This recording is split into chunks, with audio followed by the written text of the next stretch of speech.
ये जो national education policy को जो बनाया गया है, कंपोज किया गया है, इसका ऑब्जेक्टिव क्या लगता है आपको? हुकूमत की जानिब से जो तश्कील किया गया है, क्या ऑब्जेक्टिव है इसका? देखिए, अगर हम कौमी तालीमी पॉलिसी NEP 2020 का मुताला करते हैं तो उसमें विज़न एक पैराग्राफ है। उस विज़न में पूरी तरह वाज़े किया गया है कि NEP क्या चाहती है। NEP ये चाहती है कि हिंदुस्तान की जो तहज़ीब है उसका रिवाइवल हो, हिंदुस्तान की जो पुरानी तहज़ीब है उसका रिवाइवल हो, और हिंदुस्तान को अल्टीमेटली नॉलेज का सुपर पावर बनाया जाए। ये बहुत अच्छे ऑब्जेक्टिव हैं। जहाँ तक NEP को के अल्फाज, फ्रेजेस, जुमले ये सब पढ़ेंगे आप तो ऐसा लगेगा कि बहुत बेहतरीन पॉलिसी है। लेकिन मसला ये है कि इसमें बहुत सारे पैराडॉक्सेस भी हैं, बहुत सारे यानी कि मुतज़ाद बातें भी हैं, और हर लफ्ज़ और हर फ्रेज़ की ताबीर, एक्सप्लेनेशन अपने अपने अंदाज से की जा सकती है। तो जो सरकार पावर में रहेगी उसको अपने अंदाज से इंटरप्रिटेशन करेगी। तो अल्टीमेटली अगर BJP सरकार है तो वो ऐसे इसमें से इंटरप्रिटेशन निकालेगी कि जिसके ज़रिए हमारी जो नस्ल है वो स्टॉन्च नेशनलिस्ट नस्ल बने। कैसी नेशनलिस्ट? ऐसी नेशनलिस्ट जो BJP का डेफिनेशन है।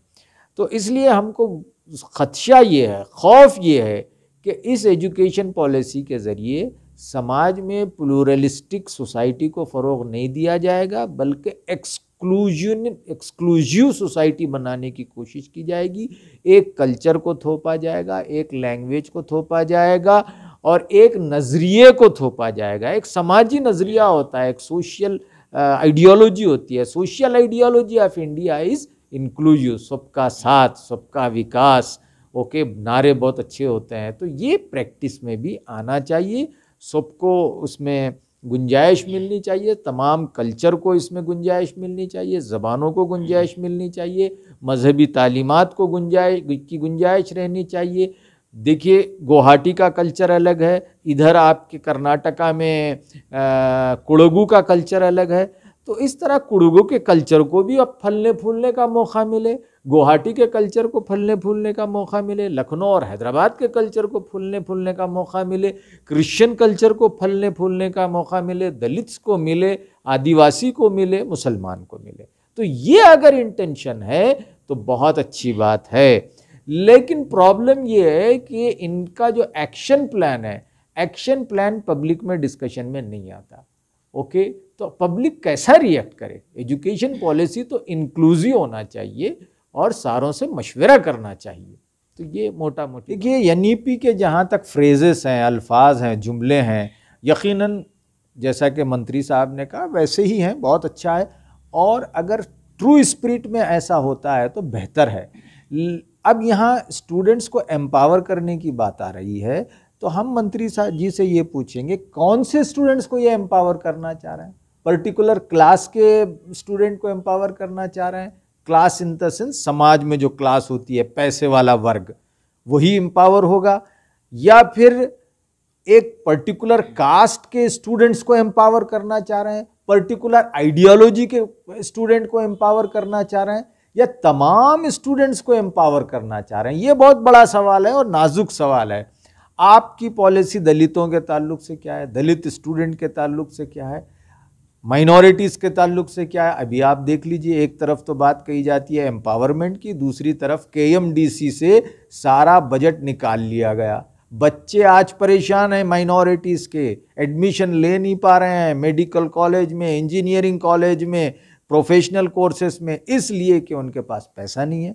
आपने माइनॉरिटीज़ के लिए, दलित्स के लिए कोई पॉलिसी फंड अलॉटमेंट की डॉक्यूमेंट में नहीं कही है, और सबको ले जाकर एक ग्रुप में डाल दिया, socially and economically disadvantage group कह दिया।